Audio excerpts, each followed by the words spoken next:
പൂച്ച കുഞ്ഞിനടി ഇറങ്ങി വരുന്നത്. അപ്പൊ ബാക്കി 4 വെഞ്ചിന്റെ അകത്തല്ലോ വേണോ വിചാരിക്കുന്ന ഇന്നത്തെ വീടിക്കകത്ത് നമ്മള് ഫസ്റ്റ് തന്നെ ഇത് വെച്ച് തുടങ്ങുമല്ലായിരുന്നു. പക്ഷെ 4 പൂച്ചക്കുഞ്ഞിനെ എഞ്ചിനകത്ത് പുറത്തിറക്കുന്ന അതിസാഹസികമായ പരിപാടിയാണ് ഇന്ന് ചെയ്യാൻ പോകുന്നത്. ഈ ഒരെണ്ണത്തിന് മാത്രമേ താഴത്ത് കാണുന്നുള്ളെങ്കിൽ ബാക്കി എല്ലാം ഒന്നെങ്കിൽ ഇവിടെ ഫ്രൈ ആയി കിടപ്പുണ്ടായിരിക്കും അകത്ത്. എന്റെ ഏറ്റല്ല ഇതിന്റെ ഏറ്റാണ്. ആ മാറി ഇരിക്കുന്നോണ്ടോ എല്ലാത്തിനും എഞ്ചിനകത്തോടെ ഇട്ടിട്ട് 4 നിനക്ക് കാണല്ലേ. എടാ നിന്നെ മാത്രമേ കാണുന്നുള്ളല്ലോ, ബാക്കിയെല്ലാം അകത്താണെന്ന് തോന്നുന്നു കേട്ടാ. എനിക്ക് അയ്യോ എനിക്ക് പുറത്തിറങ്ങണമായിരുന്നു. എന്റെ മറ്റേ കാല് കൊണ്ട് കാണിക്കാൻ നിങ്ങൾ എന്നാ പറഞ്ഞില്ലേ അതിനകത്ത്. ഇതിപ്പോ എനിക്ക് വേദന എടുത്ത് തുടങ്ങി തോന്നി. ഞാൻ ഇപ്പൊ കൂടുതലൊക്കെ അതിന്റെ പുറകെ നടക്കുന്നുണ്ട്. അതൊക്കെ ചിന്തിച്ചു തുടങ്ങുന്നതുകൊണ്ട് ഇപ്പൊ അതിന് എനിക്ക് വേദന വരുന്നുണ്ട്. നേരത്തെ വേദന ഇല്ലായിരുന്നു. എഞ്ചിന്റെ അകത്ത് ഉണ്ടായില്ലേ നോക്കട്ടെ.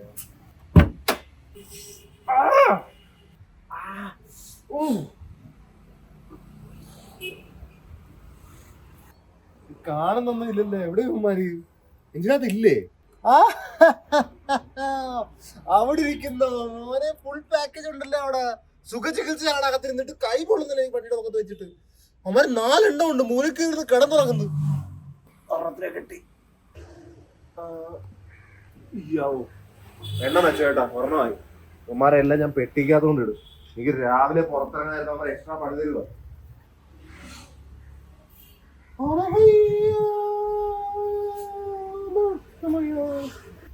പിന്നെ തള്ളയാണ് അതാ 2 പറഞ്ഞേ. തള്ളയകത്ത് കയറി. നീ തള്ള എവിടെ നീ ചോദിച്ചപ്പോ നീ അവിടെ പൊക്കത്തോട്ട് കയറി വരുക.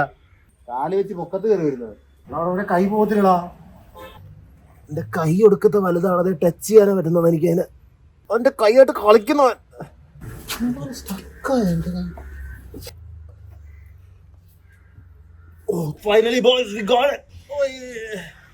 ഓറഞ്ച് പൂച്ചയായിരിക്കും അവസാനം എപ്പോഴും മെനക്കിടും. ഈ സാധനം ഒന്ന് ഞാൻ ഹോസ്പിറ്റലിൽ കൊണ്ട് റെഡി ആക്കട്ടെ. എനിക്ക് തോന്നുന്നു അതിന്റെ പല്ല് അട്ടയുടെ പല്ല് തന്നെ ഉറപ്പാ എനിക്ക്. ഞാൻ ആ രാത്രി അവിടെ ഫുൾ കാട്ടിക്കിടന്ന സമയത്ത് കിട്ടിയ പരിപാടിയാണ്. 4-5 മാസമായെന്നെ ഇത് മുഖം വെച്ച് വരും. ഞാൻ എന്തെങ്കിലും ചെയ്ത് കഴിഞ്ഞാൽ ഇപ്പോഴും മാറുന്നേ ഇല്ല. കാരണം എന്റെ ശരീരത്തൊക്കെ എല്ലാം പുറത്തു പോകുന്നയാ. ഓർക്കുന്നില്ലത് എന്തെങ്കിലും കാലിൽ നിന്ന് കട്ട് ചെയ്ത് മാറ്റുമായിരിക്കും അല്ലേ. ഹോസ്പിറ്റലെത്തി 1/2 കിലോമീറ്റർ മുമ്പിൽ കൊണ്ടുവച്ച് നടപ്പാണ് എല്ലാം അവസാനിക്കുന്നത്. ഞാൻ വോളറ്റ് മറന്നുകൊണ്ട് തിരിച്ചു വന്നേ അറിയാവാ. പക്ഷെ അതിന്റെ ഇടക്ക് ഈ സ്ക്രാച്ച് എവിടുന്ന് വന്ന് ഇത് ഈ സമയത്ത് 5 സെക്കൻഡ് ഞാൻ സ്ക്രാച്ച് ചെയ്തത്. ഞാൻ ഇതിപ്പോ ഇപ്പൊ സ്ക്രാച്ച് ചെയ്തത് അല്ലെങ്കിൽ നേരത്തെ എപ്പോ സ്ക്രാച്ച് ചെയ്തു ആദ്യമായിട്ടാ കാണുന്നത് ഞാൻ. സ്ക്രാച്ചിന് വേണ്ടി ടൈം വേസ്റ്റ് ചെയ്യാൻ സമയമില്ല. എന്റെ മൂഡാണ് എനിക്ക് പ്രധാനം. എന്നെ സർജറിക്ക് വിട്ടിരിക്കുകയാണ്. ഓപ്പറേഷൻ അപ്പൊ എന്തായാലും 15 ടോക്കൺ കൂടി ഉണ്ട്. 35 നമ്പർ. ഇവിടെ 20 കിടക്കുകയാണ്. അത് മുറിച്ച് കീറാൻ പോകാൻ വീട്ടിൽ ഓനെ വെട്ടി കീറേണ്ടി വരും. ഇപ്പൊ തൽക്കാലം 2 ആഴ്ചത്തേക്ക് എനിക്ക് ഈ ക്രീം തന്ന് ഇത് വർക്കായില്ലെങ്കിൽ മോസ്റ്റ്ലി ആ ഏരിയക്കകത്ത് ഇങ്ങനെ ചുണ്ടിന്റെ ഷേപ്പില് വെർട്ടിക്കൽ ചുണ്ടിന്റെ ഷേപ്പില് കട്ട് ചെയ്ത് കളയേണ്ടി വരും. നമുക്ക് എന്തായാലും ഒന്ന് കൂൾസിൽ ഒട്ടിച്ചിട്ട് പോവാം. 14,000 രൂപയുടെ തന്നെ വെക്കാം. അതായിരിക്കും നല്ലത്. അപ്പൊ ഞാൻ എന്തായാലും കറങ്ങി അടിച്ച് പിന്നെ എത്തി ഇവിടെ. 2:15 12 മണിക്ക് വരെയാണ് പറഞ്ഞത്. അപ്പൊ എന്തായാലും ഞാനൊന്ന് പോയി ചോദിച്ചിട്ട് വരട്ടെ ഇന്ന് നടക്കുകയില്ലെന്ന്. നടക്കുകയൊന്നും ചെയ്യാണ്ട് എന്തായാലും കമന്റ് ആൾക്കാർ നിങ്ങളൊക്കെ പറഞ്ഞത് നല്ലത് തന്നെ മേടിച്ചതാണ്. അല്ലെങ്കിൽ 2 വർഷം കൊണ്ട്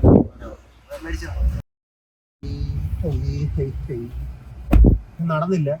എന്താ വെച്ചാൽ ഇവിടെ പോപ്പുലറിന് വേറെ ഏതോ കുറച്ച് കമ്പനികളൊക്കെ ഇവരാണ് ചെയ്തു കൊടുക്കുന്നത്. അപ്പൊ അതിന്റെ വേറെ വർക്ക് പെട്ടെന്ന് വന്നു. അവിടെ ഇന്ന് നടന്നില്ല. അതുകൊണ്ട് നമുക്ക് നാളെ ട്രൈ ചെയ്യാം. നാളെ അവരെ നമ്പർ ഞാൻ മേടിച്ചിട്ടുണ്ട്. രാവിലെ 7 മണിക്ക് വിളിച്ച് അവർ ചെയ്തു തരും എന്ന് പറഞ്ഞു. ഇവിടെ എല്ലാവരും ചെയ്യുന്ന ഒരു വീട്ടിലെങ്ങാണ്ട് ഒരു ക്ലോസ്ഡ് എൻവയറമെന്റിലാണ് ചെയ്യുന്നത്. പൊടിയൊന്നും കയറായിരിക്കും. അപ്പൊ എന്തായാലും നടക്കുവാടക്കം എനിക്ക് അറിയത്തില്ല. എനിക്കിനി സമയം കിട്ടിയാൽ ഞാൻ ചെയ്യാം. അല്ലെങ്കിൽ ചൂട് സഹിച്ചിരിക്കുക. പെട്ടെന്ന് 14,000 ചിലവാക്കായിരിക്കും. എനിക്ക് തോന്നുന്നു 14,000 പോവാൻ ദൈവത്തിന് താല്പര്യമില്ലെന്ന് തോന്നുന്നു. എന്റെ ഇരിക്കട്ടെന്ന് പറഞ്ഞിരിക്കുക. എന്തായാലും പെട്ടെന്ന് തരാനായിട്ട് ഞാൻ കുപ്പിയിൽ വന്ന ഭൂതവാ. ഏത് നേരവും ഏതാണ്ട് ആമസോണിൽ നിന്ന് വാങ്ങിച്ച ഉപകരണത്തിലെ കണക്കാണ് അച്ഛനുമാരും കൂടെ. വേയിച്ചോ എല്ലാം വേയിച്ചോ. മുട്ടയല്ലേ വേറൊന്നും അല്ലല്ലേ. അയ്യോ മുട്ടയ്ക്ക് നിങ്ങൾക്ക് വലിയ ഉള്ളി പറ്റില്ല. നിങ്ങൾക്ക് ചെറിയ ഉള്ളി വേണം. അത് പിന്നെ പച്ചമുളകും ചെറിയ ഉള്ളിയും കൂടെ കല്ലേല് വെച്ച് ചതച്ച്. അയ്യോ ഇപ്പൊ അത്രക്ക് അമ്മ മുട്ടയുടെ കാര്യമല്ലേ അമ്മ. ഇനി എത്ര കാലമുണ്ട്. കുറച്ച് മുട്ട അമ്മയുടെ കയ്യിലുള്ള കഴിക്കട്ടെ ഞാൻ. മുട്ട പൊളിച്ച് അയ്യോ എന്റെ കാലത്തിന്റെ അളവ് കുറവൊന്നും നമ്മള് പറയണ്ട. വലിയ കാലങ്ങളൊന്നും ഇല്ലാത്തതുകൊണ്ട് അമ്മ മുട്ട ഉണ്ടാക്കിയതാ എനിക്ക്. എനിക്ക് ചിരി വരുന്നു. എന്റെ ദൈവമേ എനിക്ക് ചിരി വരുന്നു. എടാ നീ ബുൾസയ്ക്ക് വരെ കുറ്റം പറയുന്നടാ. ബുൾസൈ കൊള്ളില്ലെങ്കിൽ പിന്നെ ബുൾസൈക്കല്ല ഞാൻ ഓംലേറ്റിനൊരു കുറ്റം പറയും അപ്പോഴാ. കൈ അങ്ങോട്ട് ചെന്ന് തവയെടുത്ത് വെച്ച് പൊട്ടിച്ചു. അമ്മയുടെ കൈ വെച്ചുണ്ടാക്കിയല്ലേ അമ്മേ. വർഷങ്ങൾ നീ എത്ര ബാക്കി കിടക്കുന്നത്. ഞാൻ ഇനിയും 50-60 വർഷം ജീവിക്കാൻ കിടക്കുന്നതാ.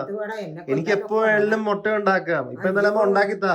നല്ല കാര്യം. ഇങ്ങനത്തെ 2-3 കുറച്ച് മക്കളുണ്ടെങ്കിൽ. ശരി ശരി, പെട്ടെന്ന് ഉണ്ടാക്കാം. ഞാൻ അതായിട്ട് പോട്ടെ. ഫൈനലി മുട്ട കിട്ടി. Boys, it's time to build muscle. ഞാനപ്പോൾ എന്തായാലും ജിമ്മിലോട്ട് പോവുകയാണ്. ഞാൻ ഡെയിലി പോകുന്നുണ്ടായിരുന്നു, വീഡിയോ ഇടുന്നില്ലെന്ന് മാത്രമേ ഉള്ളൂ. ഞാൻ 3-4 മാസം പോയില്ല. പക്ഷെ ബാക്കി അത് കഴിഞ്ഞുള്ള എല്ലാ ആഴ്ചയും, അത് കഴിഞ്ഞ് ഒരാഴ്ച ഉള്ളായിരുന്നു. പക്ഷെ ആ ഒരാഴ്ചയിൽ 5 ദിവസം ഞാൻ പോയിട്ടുണ്ട്. അപ്പോൾ അത് കഴിഞ്ഞിട്ട് ബാക്കിയുള്ള ദിവസം പോകാൻ വേണ്ടി നമ്മൾ പോവുകയാണ്. നമ്മളിപ്പോൾ പുല്ലപ്പ് സ്റ്റാർട്ട് ചെയ്യുന്നതാണ്. വെയ്റ്റഡ് പുല്ലപ്പ്. വെയ്റ്റഡ് പുല്ലപ്പ് എനിക്ക് മെയിൻലി എന്തുകൊണ്ട് ചെയ്യുമെന്ന് വെച്ച് കഴിഞ്ഞാൽ, എനിക്കൊരു രസം. എനിക്ക് ഇങ്ങനെ മസിലപ്പ് നല്ല നിഷ്പ്രയാസം ചെയ്യണം താല്പര്യമാണ്. അതുകൊണ്ട് വെയിറ്റഡ് പുള്ളപ്പ് സ്റ്റാർട്ട് ചെയ്തിരിക്കുന്നത്. പിന്നെ ഏതോ ഒരുത്തിന് ഇൻസ്റ്റ റീലിനകത്ത് ഇങ്ങനെ പിടിച്ചുകൊണ്ട് ഒറ്റടിക്കുന്ന പൊക്കത്തോട്ട് പോകുന്നൊരു ഷോട്ട് ഉണ്ട്. അത് വെയിറ്റഡ് പുള്ളപ്പ് വെച്ച് പറ്റും എന്നൊരു പ്രതീക്ഷ എനിക്കുണ്ട്. ഒറ്റടിക്കും ഇങ്ങനെയെന്ന് വെച്ചാൽ ബാറിങ്ങനെ തള്ളിങ്ങനെ പൊക്കത്തോട്ട് പോകുന്നൊരു സംഭവമുണ്ട്.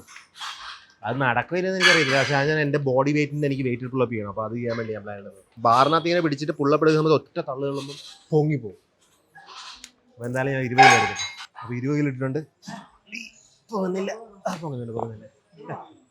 അടി ചിലവർ നിങ്ങൾ കമൻറ്റ് കിടന്ന് പറയാൻ കേട്ടായിരുന്നല്ലോ, എന്തുവാണ് ഞാൻ അറിഞ്ഞുകൊണ്ട് മെഷീൻ താടി മേടിച്ചാണ് എനിക്ക് പെൺവേഷം കെട്ടി ഇറക്കാൻ വേണ്ടിയെന്ന്. എടേ, അബദ്ധവശ പറ്റിയ കാര്യം ഞാൻ വൈറലാക്കിയതേ ഉള്ളൂ. എനിക്ക് വീഡിയോ ഇടുമ്പോൾ എന്ത് വൈറൽ പോകത്തില്ലെന്ന് കണ്ടാൽ മനസ്സിലാക്കാനുള്ള സാമാന്യ വിവരം ബോധമൊക്കെ ഇത്ര നാളത്തെ യൂട്യൂബ് കൾച്ചറിൽ ഞാൻ മനസ്സിലാക്കിയിരിക്കുന്നു. അപ്പോൾ എൻ്റെ ക്യാമറ അടുത്തൊക്കെ വരും, എനിക്ക് വയ്യ.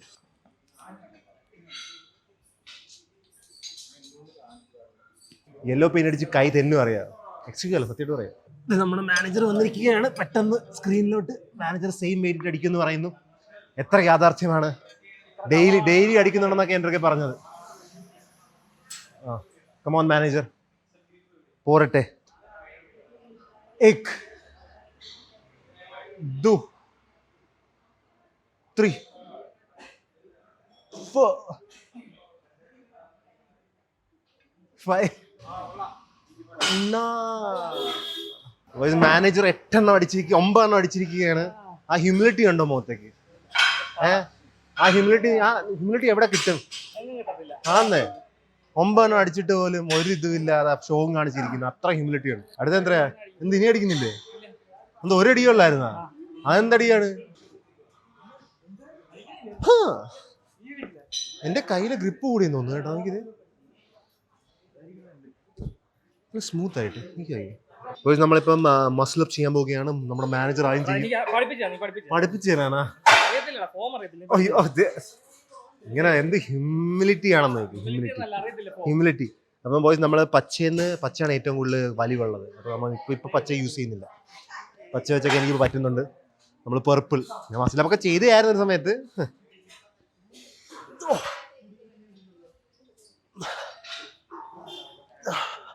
ഞാൻ ഓൾറെഡി പറഞ്ഞു റിച്ച് യൂട്യൂബർ ആകാൻ പോവുകയാണ്. റിച്ച് യൂട്യൂബർ ആകുന്ന സമയത്ത് നമുക്ക് റിച്ച് ബോഡിയും കൂടി വേണം. അപ്പോൾ അതാണ് നമ്മളോട് ബോഡി ഉണ്ടാക്കിക്കൊണ്ടിരിക്കുക. അത് നമുക്ക് സൈഡ് റൈസ് കൊടുക്കുന്നത്. എനിക്ക് എഫേർട്ട് പോലും എടുക്കാറില്ല. എത്ര പെട്ടെന്ന് തീർന്നു നോക്കി. തുടങ്ങുന്നതിന് മുമ്പ് എൻ്റെ വർക്കൗട്ട് തീരും. അത്രയ്ക്ക് ഫാസ്റ്റ് പെട്ടെന്ന് ഇറങ്ങി നോക്കി. അരമണിക്കൂർ ഇറങ്ങിപ്പോയി. എൽസിറ്റാ എന്താ മാനേജർ എൽസിറ്റ് ചെയ്ത് കാണിക്കുന്നതാണ്. മാനേജർ എൽസിറ്റ് ചെയ്യുന്നതാണ്. എനിക്ക് പറഞ്ഞിട്ട് കാര്യമില്ല. എൽസിറ്റ് എന്നെ കൊണ്ട് വരുന്നില്ല. എനിക്ക് പറ്റുമായിരിക്കും, പക്ഷെ എനിക്ക് ഒട്ടും ഇഷ്ടമില്ലാത്ത കാര്യങ്ങൾ തന്നെ.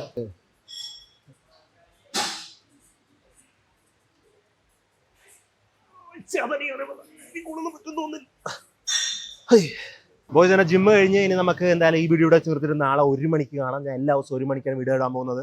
അപ്പോൾ I hope you guys are wonderful and wonderful happy. I'll see you guys next time. I hope you guys are wonderful and wonderful happy. I'll see you guys next time. Take care. Peace.